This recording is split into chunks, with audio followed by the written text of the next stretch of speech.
Hola, buenos días. ¿Cómo están por allí? Feliz sábado. Eh, Estamos iniciando una transmisión especial respecto al tema del duelo.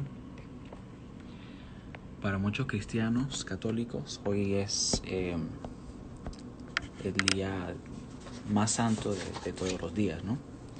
Eh,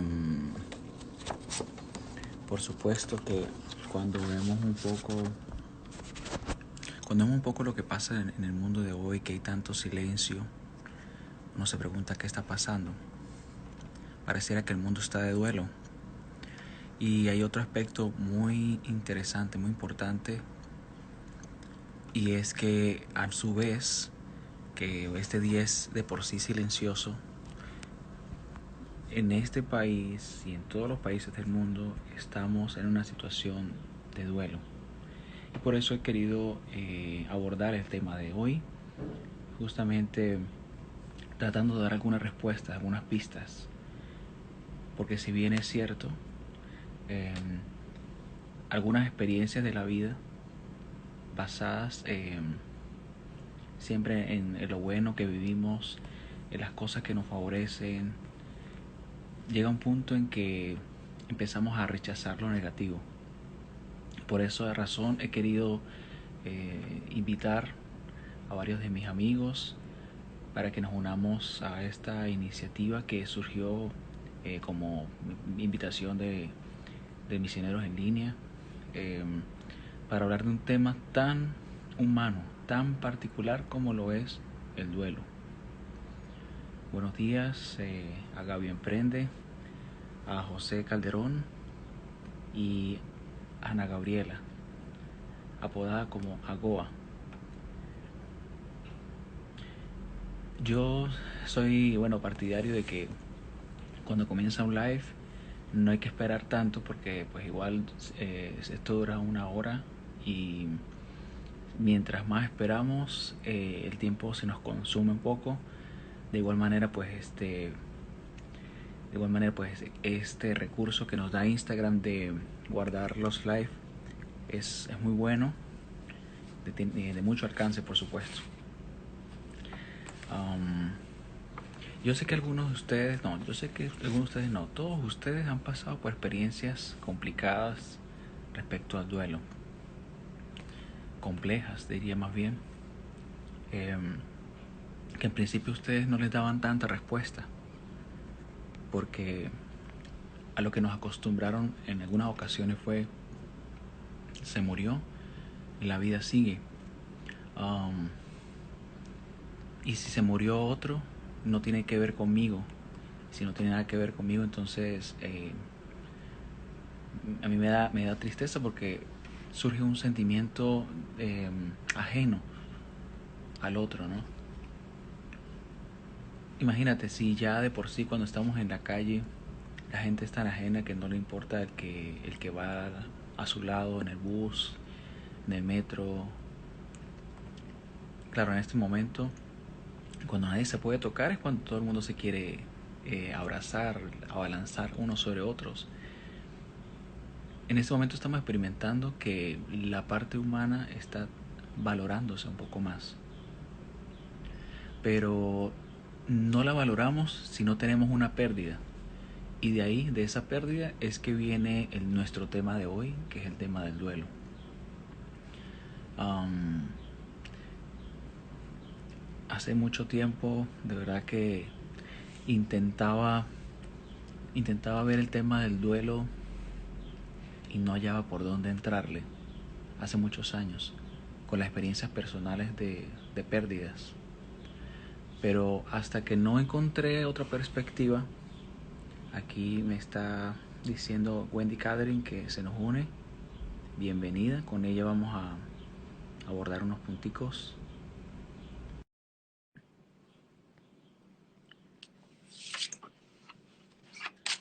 Está conectándose Wendy, vamos a ver.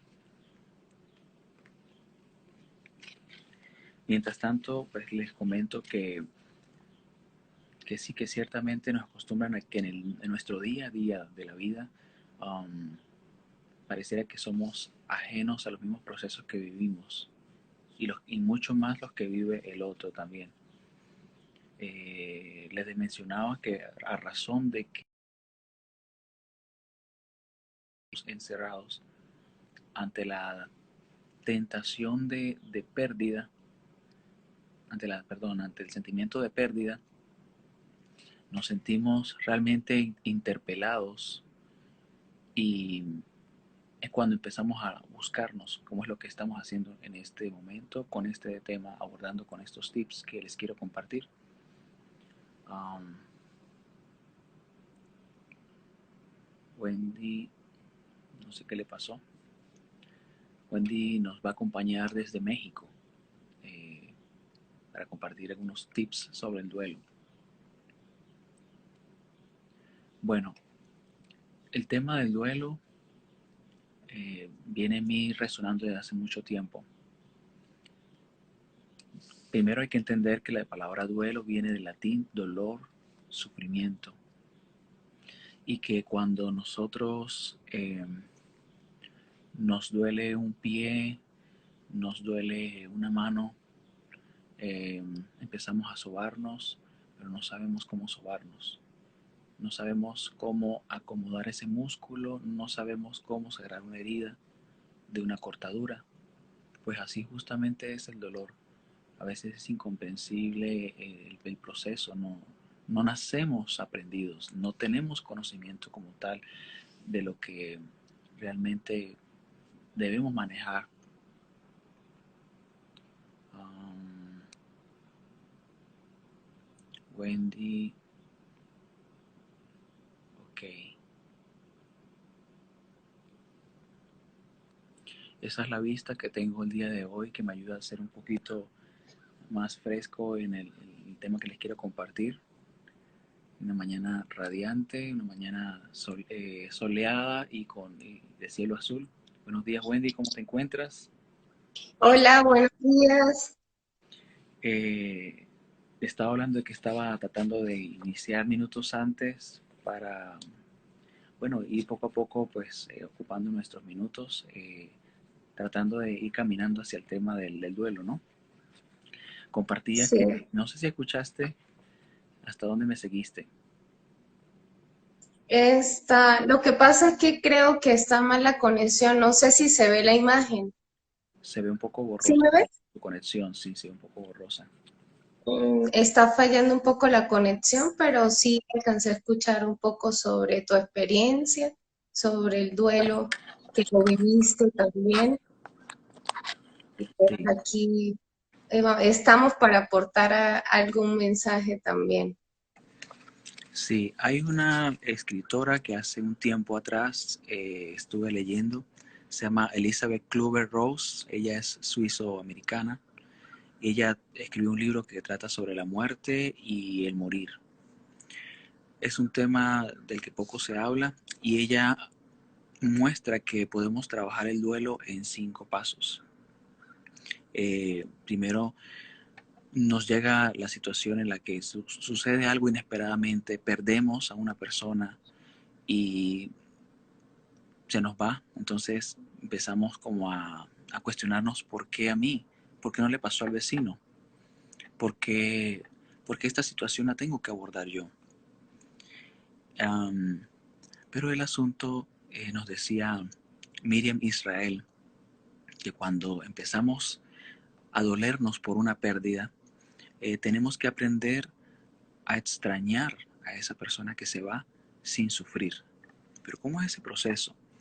Um, Primero, creo que tenemos que aprender a educarnos en la manera como vemos la vida. Desde la logoterapia he aprendido que cuando tú ves que a lo largo de tu vida hay situaciones pequeñas a las que probablemente no le das importancia, es la manera en cómo vas educando poco a poco eh, lo que vas a vivir más adelante. Por ejemplo, una de las primeras pérdidas que nosotros tenemos es cuando salimos del, transmitir. Una de las primeras pérdidas que nosotros tenemos es cuando nosotros salimos del vientre de la madre. Estábamos en un lugar cómodo, seguro, Y cuando salimos al mundo exterior, obviamente el llanto es un signo de pérdida. Ahí se da la primera pérdida, cuando nacemos. Por eso lloramos. No lloramos, lloramos porque no tenemos el, el ambiente que teníamos antes. El niño, en nosotros como bebés estábamos cómodos dentro del vientre de nuestra madre. Ella nos proveía todo, hasta el respirar todo, absolutamente todo, los nutrientes, no teníamos que abrir la boca, automáticamente ella nos comunicaba todo.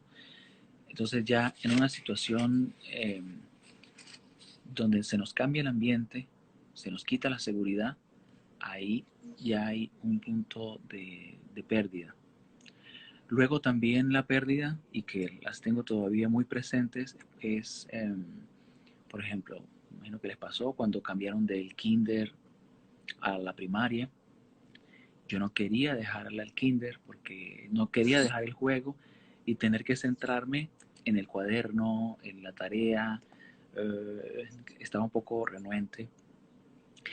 Luego, eh, cuando cambié de la primaria a la secundaria, recuerdo que el aprender a tomar el bus, el tener que dejar los amiguitos de la primaria, eso fue doloroso. Ahí hubo una pérdida, perdí no solo mis amigos, perdí mis profesores de los que era aliado o de los que me sentía como protegido, bueno, y protegido y querido, porque ya era amigo de la profesora de primero, de segundo, de tercero, de cuarto y los profesores de quinto y sexto. Entonces ya ahí cambió el ambiente para mí.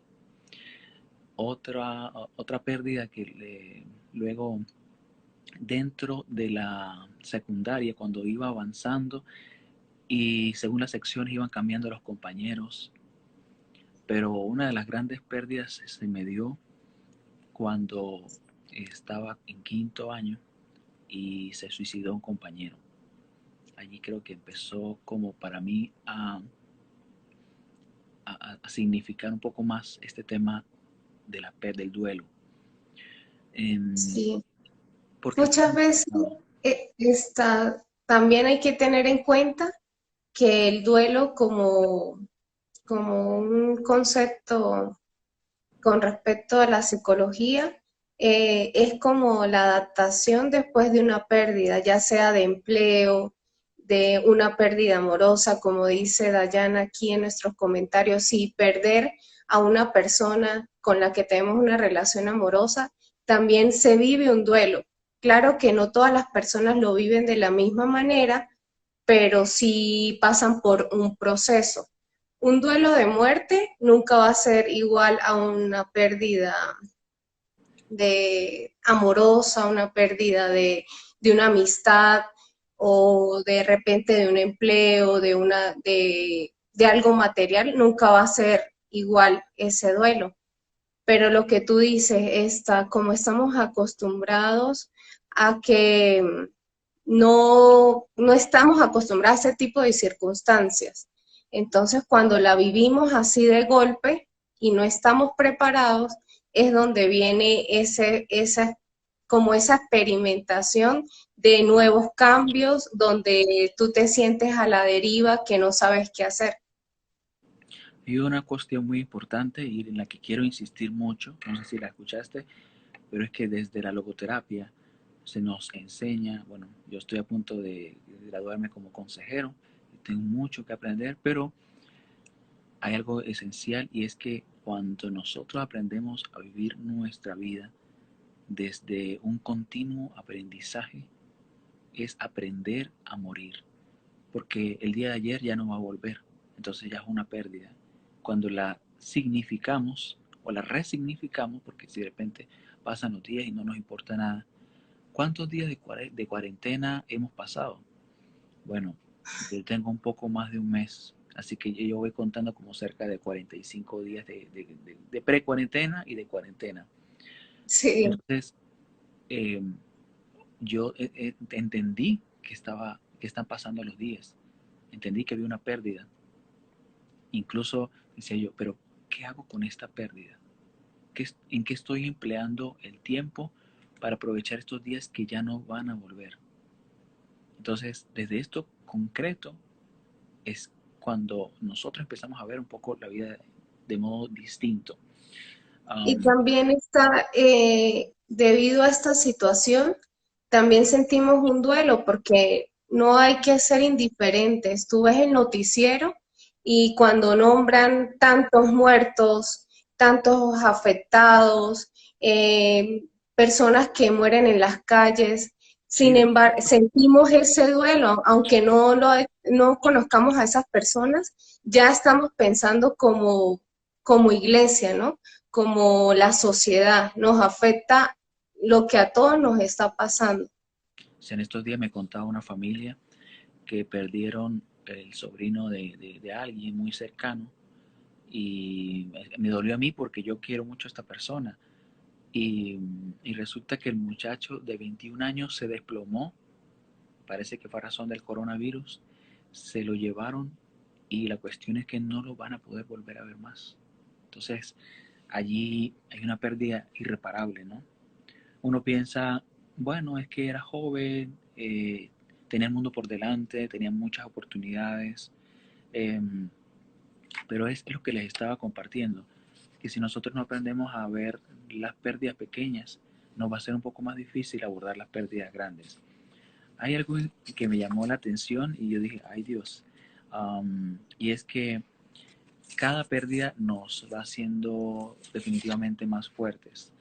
Y decía Miriam Israel, quien estuve consultando un poco para tratar de tener más herramientas que brindarles, ella decía que la gordura puede ser signo de un mecanismo de defensa frente a la pérdida, porque a veces necesitamos corazas. El asunto es que como nosotros reflejamos en nuestro cuerpo lo que nosotros sentimos por dentro. Por ejemplo, yo mismo me detecté que el exceso de comer es una forma de defenderme del tener que ocupar más el tiempo, porque ya lo ocupo, pero también pues trato de relajarme porque no puedo estar ocioso, no quiero estar ocioso si estoy haciendo nada, pero necesito autodescubrirme más, ¿no? No podemos dejar el cerebro sin hacer nada. Hay que ocuparlo porque si no se estanca, sobre todo en un tiempo como este, como es de cuarentena. Necesitamos disciplinarnos. Entonces leía eso, ¿no? Que la gordura eh, es una forma de protegernos ante una potencial pérdida. Um, Volviendo un poco a lo que hablamos al principio de los 5 pasos para afrontar el duelo, um, que se los vuelvo a repetir. El primero es la negación, esto no me puede pasar a mí. El segundo es la ira, a veces nos enojamos con cualquier persona. Eh, Algo que eh, me llamó la atención evaluando un poco en qué escenario se nos puede dar el enojo cuando estamos de duelo. Esto le va a sonar muy familiar. Por ejemplo, cuando un papá se muere, los hijos a veces empiezan a pelear por la nada, a veces aparentemente pelean por la herencia, pero no necesariamente que pelean por la herencia. ¿Sabes qué es lo que pasa? Que ellos no saben cómo compartirse el uno al otro, que siente la pérdida de su papá, que los ambos la sienten, pero el asunto es que no saben cómo decírselo. Entonces ya eso representa para ellos todo un lío. Es complejo tener que decirle a tu hermano, te duele porque no te quiere ver como en situación de vulnerabilidad. Ese es un gran asunto por trascender.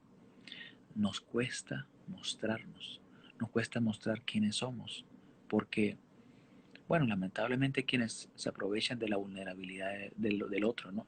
Tenemos miedo a eso, pero si vemos en los grandes personajes de la historia, cuando alguien se sacrifica, cuando alguien hace algo heroico, por ejemplo, como nuestro Señor Jesucristo para la Iglesia Católica, como Mahatma Gandhi, como Martin Luther King, como tantas personas que se han sacrificado, fue porque se mostraron. se mostraron.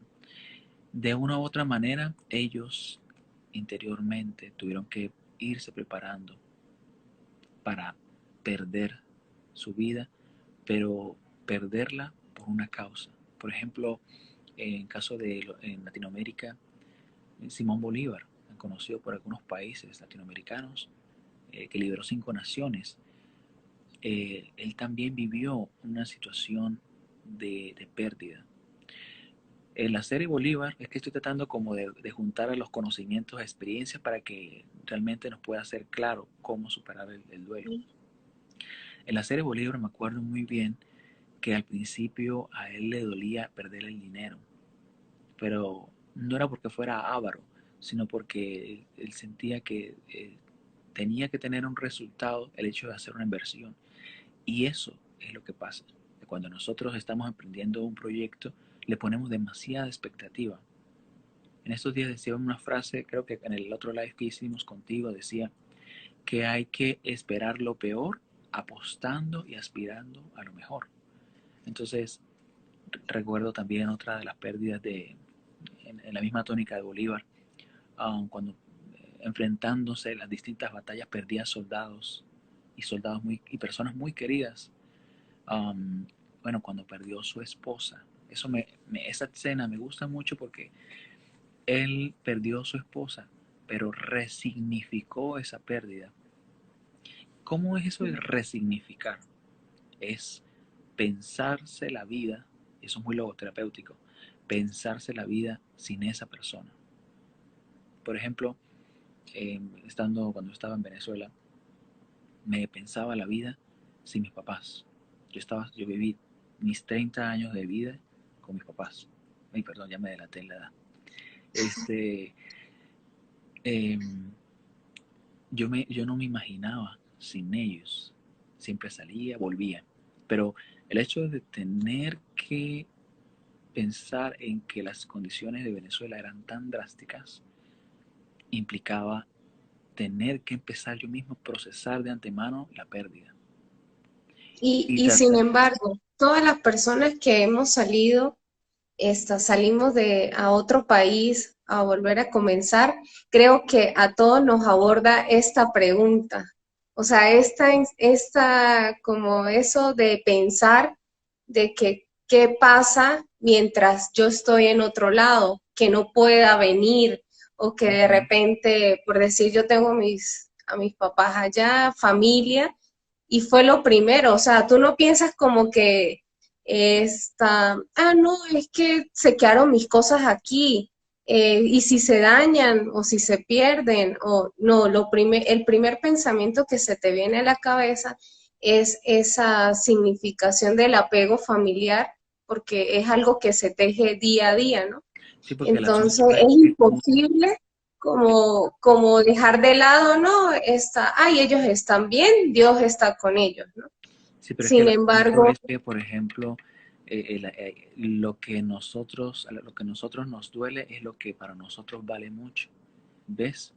Para ti valía tanto tu papá y tu mamá, valen, no valían, valen tu papá y tu mamá, tanto como las personas que ahora quieres, que están a tu lado, eh, que tú no sabes cómo lidiar con esa situación emocional.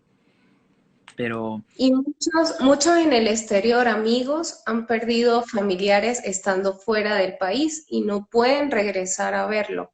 yo de verdad Entonces, no conocía que, por ejemplo, esa faceta, y me cuentan personas inmigrantes que tienen hasta 20, 30 años que se han venido, y cuando les cuentan que su papá y su mamá se mueren, tragedia total, porque yo digo, entonces ahora que estoy afuera, que miro estos casos y que pues digamos, me he preparado un poco más en este ámbito de logoterapia, de resiliencia, de manejo de emociones conmigo mismo, puedo ver que las personas no se han preparado para eso.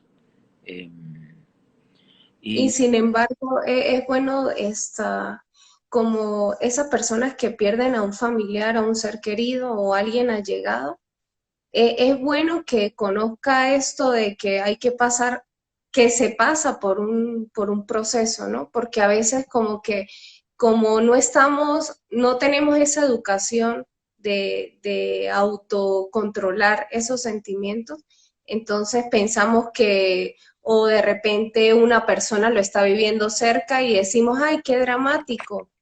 O de repente el show, qué showcero, ya ha pasado mucho tiempo. No, todas las personas somos diferentes, todas las personas manejamos nuestros sentimientos de manera diferente. Entonces, es como que hay que aprender a conocer, a respetar a las personas y sobre todo en esta parte del duelo, que cada quien lo vive por esas etapas, esas fases. Sí, Aquí tú lo que va dijiste algo ligado bien al duelo importante. migratorio es que la persona pierde lo que era estando en su país, Ujú, ser la hija o justo. el amigo que estaba en el país. O sea, lo he leído también. Es Sí, de que, esa manera de que también cuando al salir del país tú ujú, pierdes como esa conexión tan cercana y sientes que porque estás en otro lado ya no va a ser lo mismo. Aparte de que no es un secreto que para los latinoamericanos tenemos esa cultura de la familia. sí, Entonces es un entorno muy de a núcleo lo familiar. en lo que hemos crecido. Para otros países son como más básicos. Ah, estos son los sentimientos, la familia, un saludo. Ni siquiera he visto en otras culturas que cuando de repente llega un familiar a una casa, hola, ¿cómo estás? Bienvenido. Ya, eso es todo. En cambio, en nuestro tipo de familia, la cultura, sobre todo en No, y otros fíjate países. que eso es muy europeo, porque, por ejemplo, yo me asombraba, ¿no? En Italia, cuando tuve la oportunidad de estar, Dios mío, los hijos tienen 40 y 50 años y todavía viven con los papás. Yo casi que, bueno, no decía que era pecado mortal, pero yo decía, bueno, ¿y por qué, no? Pero es justamente de ese arraigo. Y es que lo que realmente edifica y hace a una persona son esos nexos familiares. Entonces, por ejemplo, respecto a lo que tú estás diciendo del duelo migratorio, bueno, para mí, aparte después también fue una pérdida, mencionaba que la secundaria, la primaria, cuando salí de la universidad también, cuando salí de organizaciones a las que pertenecía, entre ellas la pastoral universitaria, el tener que compartir con estas personas, aunque tuviera que lidiar, ya para mí fue una pérdida. Cuando salí del país, es tremendo lo que uno siente, se te queda el corazón. Pero yo escuché una frase de mi mamá que justo este es el momento para compartirla y decía, pero es que a la persona que se va no le duele tanto como a la que se queda. Y eso Ah, me y partió el también alma. he escuchado casos de que de repente o sea, se va a otro país el hijo y el hijo vivió, o sea, se murió en otro país y no han podido llevar su cuerpo. Entonces, han sido temas demasiado, o sea, demasiado de aprendizaje para todo. Ha sido una juventud muy movida, porque normalmente tú estás acostumbrado en Venezuela, yo vivía en Venezuela, está acostumbrado a un estilo de vida, las reuniones familiares, que llegas y tu mamá, aquí te tengo la comida, vamos a hablar, vamos a compartir la comida, vamos a ver la tele, de repente un juego o hablar con tu hermano, lo tenía cerca, solo era de Cuentos, se tomar acostumbraba el que llegaba a autobús, la el casa camión. y mientras comía le iba echando los cuentos a mi mamá. Esa, Y cuando llego ahora aquí, bueno, al principio me pegaba porque yo decía, ¿y ahora quién le echa los cuentos? ¿Ahora con quién hablo? Entonces voy rehaciendo, voy resignificando. Em, pero la pérdida viene dada como sentimiento porque surge justamente que hay allí un miedo, un profundo miedo a perderte, ¿ves? Entonces, eh, lo que les quería mencionar era que cuando yo salí, la primera persona con la que tuve que empezar como a ayudar a que se resignificara su duelo fue mi mamá. Y yo le decía, el, el hecho del duelo implica que usted, si tiene que llorar, llore. Si usted le duele, no busque cómo evadir, no haga cosas. Dese su tiempo, siéntese, recueste su espalda y piense, recuerde y entonces en ese proceso de recordar, trata de cambiar de recordar para llorar todo el tiempo, empezar a recordar bonito. Recordar, podemos hacer un salto desde la tristeza a la esperanza. No y es bonito no ilusionarse de que, de que lo voy a ver ya, sino estar abierto a la posibilidad de ver la persona pronto, pero no sabemos cuándo. No ponernos la expectativa de que 5 años, 10 años, no. Dejarlo en la vida, pero también podemos resignificar ese salto de la tristeza a la esperanza, porque efectivamente la persona no se ha muerto. Efectivamente hay canales de comunicación. Aun cuando Venezuela está mal, hay personas que tienen WhatsApp, por ejemplo mi mamá, pobrecita, sale un mensaje, por ejemplo el lunes me llega el miércoles a mí, pero el asunto es que llega, ¿no? Está la esperanza de que el mensaje va a llegar. Entonces, creo que hay que empezar a caminar un poquito en eso. Tengo, bueno, desde el año pasado, solamente cuando iban hacia el lado de Colombia era que podía hacer como una videocámara, ¿no? Un webcam. Eh, igual así con las amistades, ¿no?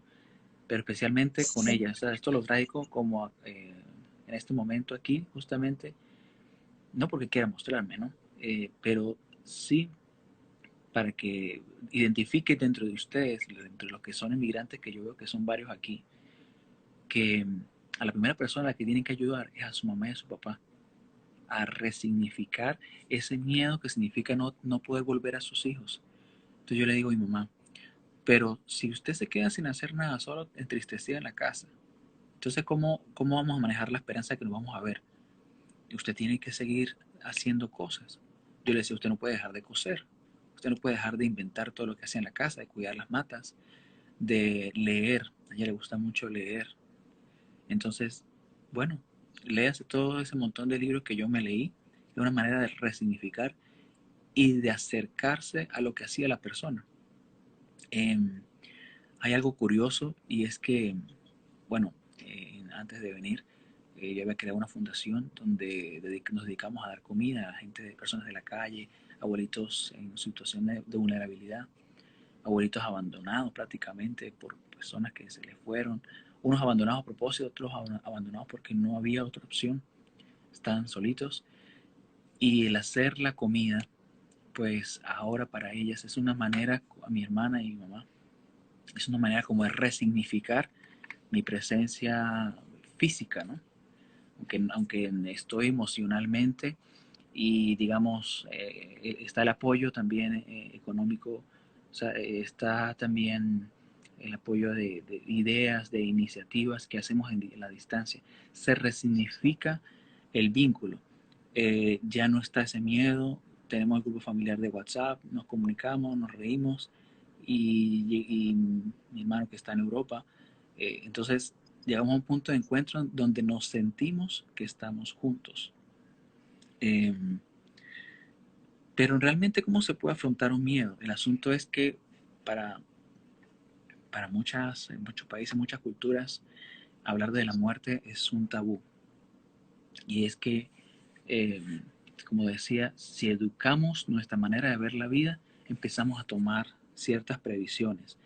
Um, Aquí en México se habla mucho de que se celebra la muerte, ¿no? mm, Para, es un mensaje que quisiera acotar en esta charla, Cuéntanos un poco porque esta experiencia de cómo ves el punto de la muerte allí, cómo lo abordan, por qué lo viven, por qué en, es el punto de la en muerte. primer, en primera instancia, cuando yo llego a México, justo a los meses se celebraba esto del Halloween, ¿no?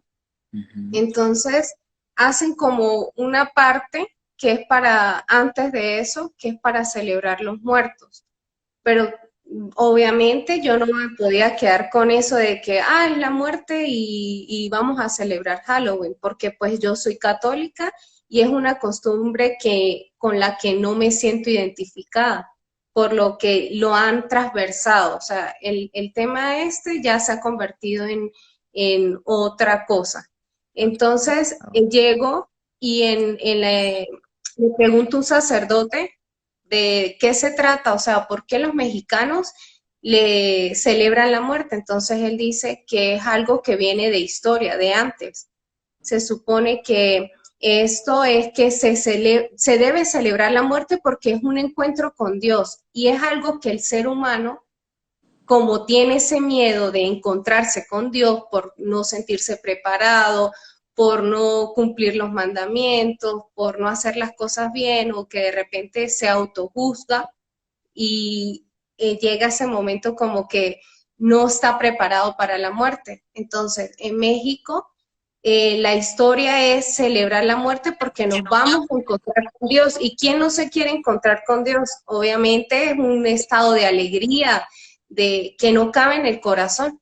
Entonces ya lo han transversado y colocan como, empiezan a crear, a unir creencias y les dan un giro que no tiene nada que ver con eso. Entonces, para muchos familiares como que ya tienen un santo que le dicen el santo de la muerte, cosa que no debería de ser porque es algo espiritual y ya lo han llevado a algo físico, algo que no tiene que ver con la religión, Pues ¿sí? la verdad es que yo desde la poca experiencia que tengo, yo podría decir que en México mm, no tienen miedo, tienen pavor, pánico a la muerte, tienen pánico a perder, porque la cultura mexicana todavía en el aspecto familiar son demasiado arraigados. Si no, pregúnteselo a la película de Coco, si no la han visto, véanla. Y yo que no soy de llorar, este, bueno, lloré porque de verdad, o sea, te marca el hecho de que tus papás son muy valiosos, pero tus abuelos todavía mucho más. Yo sé que aquí hay algunas personas a quienes les duele el no poder ver, el no saber nada de los abuelos. Yo sé que hay muchas personas que les duele mucho el tener tantos años y poder ver a una persona.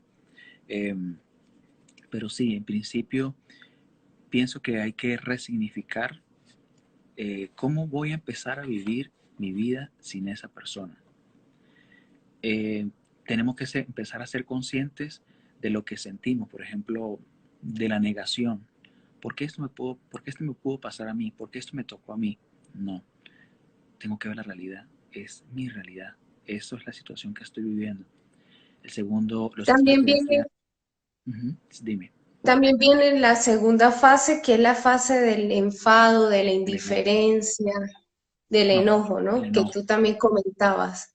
Y es el descontento por no poder evitar esa pérdida, porque ya después de que tú te niegas de que no, esto no me puede estar pasando, él no se murió, ella no se murió, yo no voy a llorar, yo estoy bien, esa fase al pasarla, luego sentimos esa rabia porque yo no hice nada, porque yo no le dije esto cuando estaba vivo, porque yo no compartí esto con esta persona, porque no fui a verlo, exacto, ahí porque no llega, pude estar con él. de esta ira que tú estás mencionando, de ahí saltamos a la culpa, porque eso empezamos a darnos golpes de pecho, como dicen por ahí, porque no soportamos que como yo pude haber dejado pasar esa oportunidad. Por ejemplo, hay gente que se echa la culpa de por qué no se casó con la otra persona que pensaba hacerlo, por qué no se fue a ese país al cual tuvo oportunidad. Pero resignificando lo que yo voy viviendo, me voy a dar cuenta que tengo que decirme, oye, no, vino esa oportunidad, vendrá otra oportunidad, tal vez no venga la mía, tal vez no, la misma, perdón, vendrá otra de otro tipo, eh, Pero siempre ten presente que, como dicen por ahí, lo que es del cura va para la iglesia, lo que es para ti te llegará, porque está escrito que no, o sea, no dejarán de pasar las cosas sin que pase lo que está destinado para ti, lo que la vida, lo que Dios y la vida te tienen preparado. Entonces, eh, si no has tenido la oportunidad de concretar algo que tenías en mente, pues bueno, tienes que decirte a ti mismo, tienes que decirte, oye, no, ya va, acepta. Tienes que mirar tu situación, tienes que mirar tu enojo, tratar de decirte, oye, ya va, cálmate, pero a ti mismo. No es lo mismo cuando alguien te dice cálmate, no. La única persona que realmente puede ponerse freno a sí misma es uno mismo. El que realmente puede uno como pisar tierra es uno mismo. Ahí viene algo que se llama desapego, desprenderse. Entonces cuando yo me empiezo a desprender, dejo de sufrir. En estos días compartí una frase allí en mi perfil y decía que no nos afecta las cosas que pasan, nos afecta la idea, el pensamiento que nos hacemos de eso. Eh, por ejemplo, mencionábamos en el otro live um, que estamos en coronavirus y la gente a veces se crea un drama en torno al coronavirus y ni siquiera ha salido a la puerta. Y me cuentan que se han lavado las manos un montón de veces. En estos días me mandaron un meme y me daba tanta risa. Yo creo que así está la gente. Ponían una foto de unas patas de pollo. Y decía, así tengo las manos. Y pues, ¿cómo no van a estar si te lavas casi hasta con cloro o lejía? No, ya va, espérate. No, no, no. Eh, tenemos que ser conscientes de dónde estamos. Pero también, si vamos afuera a la calle, pues también yo tengo que empezar a hacer mi proceso de pérdida, ¿no? De despedida, porque si me acerco mucho a la gente, me puede pasar lo que le pasó a ese muchacho que se cayó, se desplomó y se fue. En, en ese tiempo de coronavirus, yo le decía a mis papás, bueno, ¿ustedes están guardados o están saliendo para la calle? Entonces mi mamá me dice, no, su papá está en la calle porque él va a comprar algo, no sé qué. Entonces yo le digo, ah, sí, ah, bueno. Entonces avísenme porque si no, entonces se van todos. Con que salga uno, pone en riesgo a todos. Entonces salgan todos a la Quinta Avenida, abran los brazos y como dirían en los viejitos, que venga la pelona. Y ya yo así, ya yo empiezo a hacer mi proceso de duelo. Eh, cuídense, quédense en casa, como dicen toda la inmensidad de videos que hemos visto, pero hay que ser conscientes. Si estamos expuestos a ciertas situaciones, tenemos que empezar a hacer ese proceso de desapego, hasta de nosotros mismos también.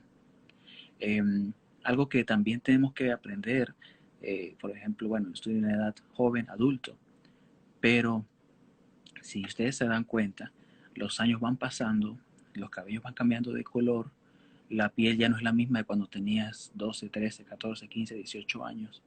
Entonces tú mismo tienes que ver que la vida va pasando y que hay cosas que se van perdiendo, pero también hay cosas que se van ganando en esa pérdida. Identifica qué es lo que vas ganando a la par Y, de, y vendría siendo como después de la fase de la culpabilidad, viene la fase de negociación, que es precisamente eso, ver los pros de esa situación, cómo estás sin esa persona, qué puedes hacer para no sentirte tan mal, como ese conocimiento de que tú reconozcas que no fue tan malo. O sea, que tú no tienes que ver con eso, es algo natural del cuerpo físico y también del cuerpo espiritual, ¿no? Que todos nacemos, nos vivimos, nos desenvolvemos y llegamos a un punto final que es la muerte. Entonces también es esa negociación en que tú tienes que aceptar que es otro proceso, ¿no?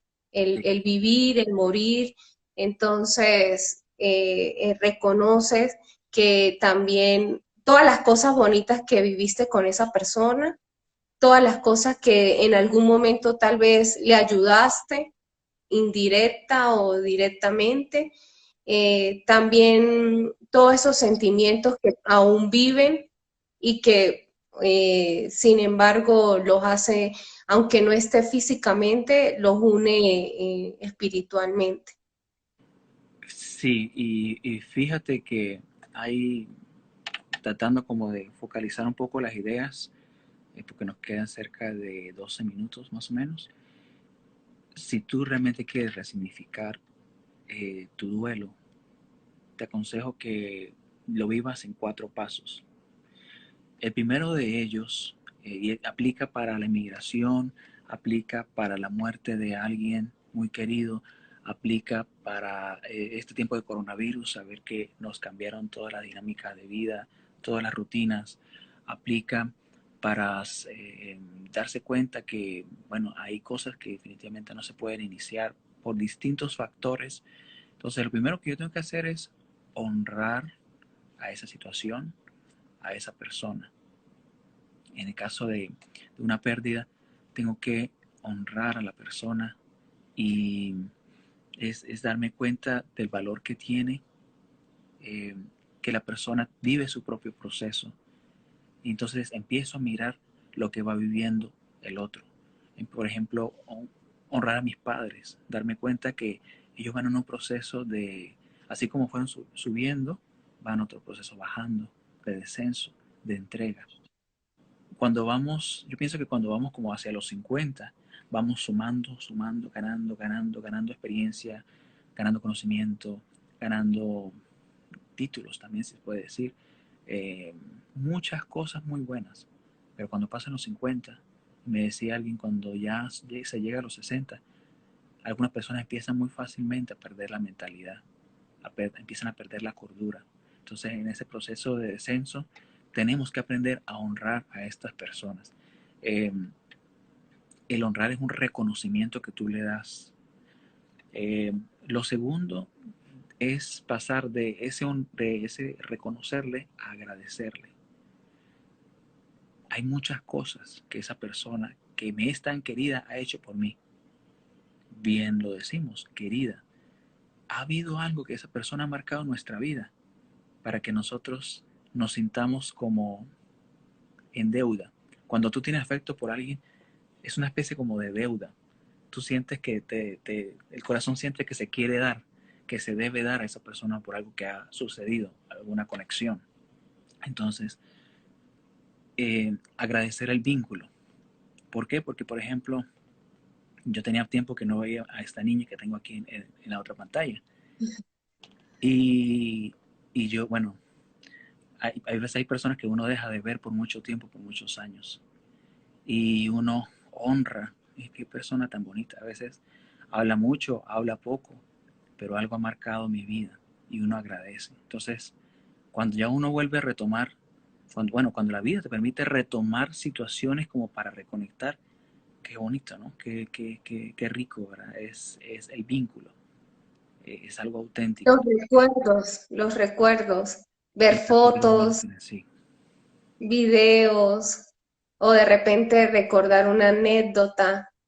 Todo ese tipo de cosas ayuda también si vemos que nos produce tristeza, pues no se hace, ¿no? Porque la Bueno, idea es, yo pienso que sí. Claro, las primeras veces puede ser que te haga llorar, pero tienes que llorar, porque si no lloras, tú estás reprimiendo lo que tú sientes. Y el problema es cuando nosotros queremos como frenar los sentimientos. Los sentimientos no se pueden, los sentimientos y las emociones no se pueden frenar. Por eso dice muy bien controlar, es decir, porque existen, porque están allí, porque no desaparecen, pero se controlan. Y cuando se resignifican es como empieza uno como a darle otro giro. No desaparecen, ya empiezan como a ser parte del proceso, pero ya no inciden tanto. Um, y uno de los aspectos bien interesantes es que si yo tengo una deuda con alguien, puedo pasar la tercera fase, que es la del perdón. En las relaciones con todas las personas que nosotros conocemos, siempre cometemos fallas, especialmente con nuestros padres y con nuestros hermanos. A veces hay situaciones en las que estamos en deuda. ofendemos sin querer, eh, herimos la susceptibilidad del otro. Por ejemplo, yo sé que el nivel de tolerancia de mis hermanos es muy distinto al mío, ¿no? Mi forma de ver la vida es completamente diferente a la de ellos. Entonces a veces uno hiere porque uno piensa que el otro tiene que ser como uno es.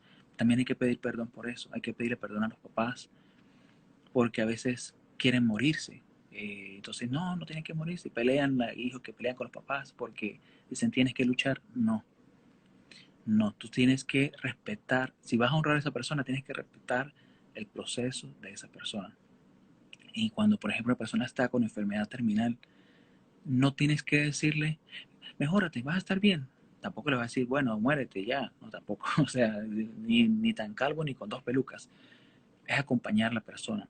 Y hay ¿cómo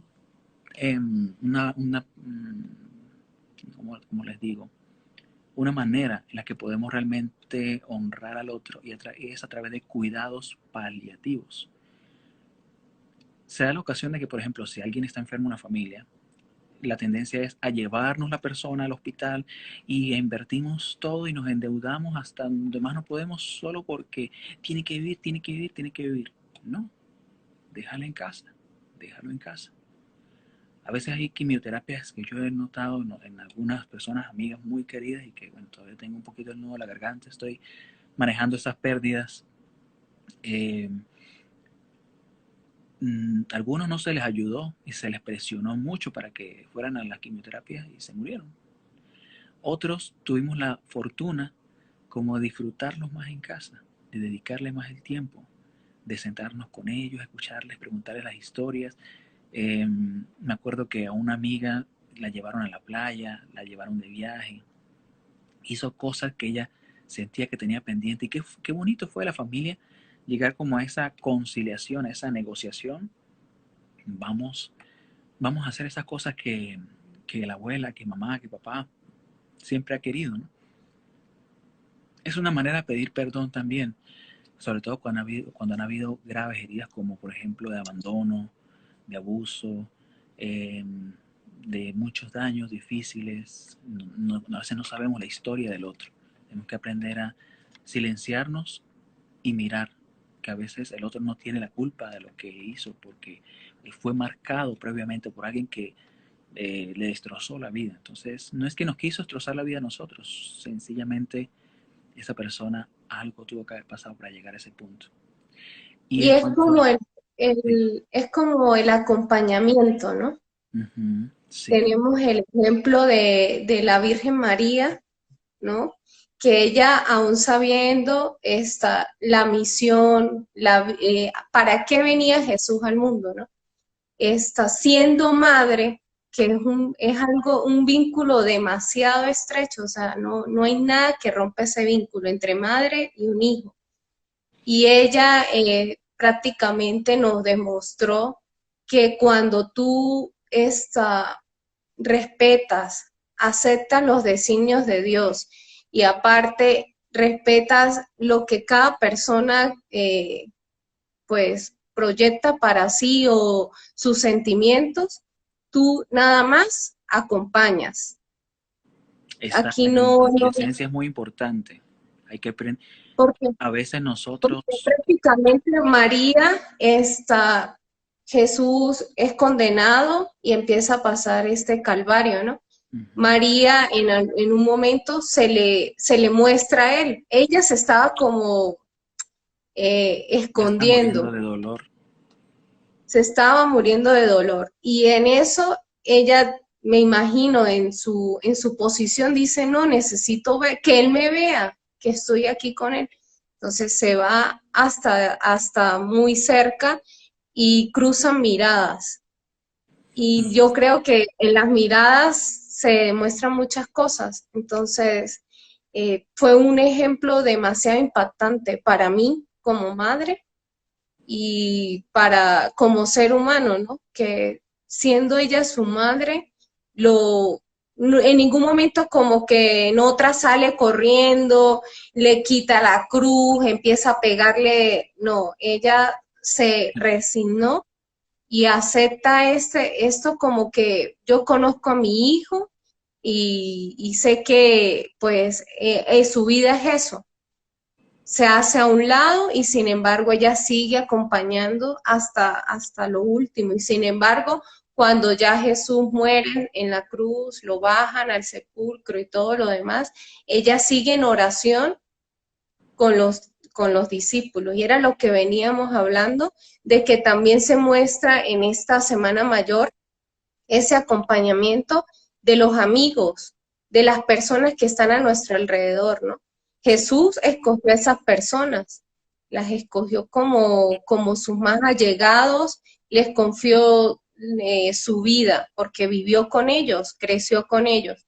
Entonces, esta pérdida de una persona tan querida para ellos, la vivieron con resignación, aceptación, acompañamiento, principalmente bajo los pies de Dios, porque seguían en oración.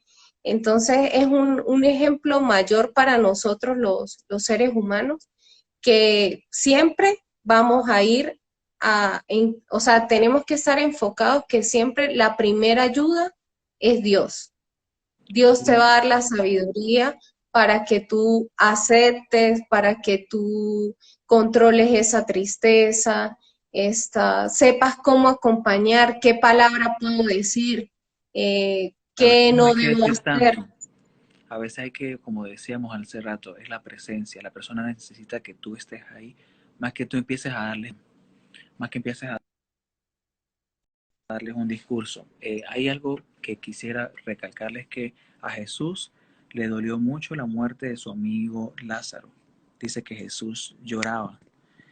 Y si nos ponemos a ver, o sea, la tristeza se puede oponer a la fe. No. Una persona que tiene fe eh, es humana. Un creyente es un humano, una persona que siente, que padece, como decimos por allí. Entonces, no tiene que reprimir sus emociones. Más bien, dice San Pablo, no vivamos como las personas que tienen tristeza, pero que no caminan hacia la esperanza. Tenemos que caminar a la esperanza. No es decir, todo estará bien, todo estará bien, todo estará bien, todo estará bien. No, me duele, pero voy a trabajar para que sea mejor. Voy a tratar de hacer las cosas, porque lo que nos puede ayudar en el duelo es darnos, darnos a nosotros mismos. Este es el tiempo en el que podemos, si se nos muere alguien, sacar todo el closet.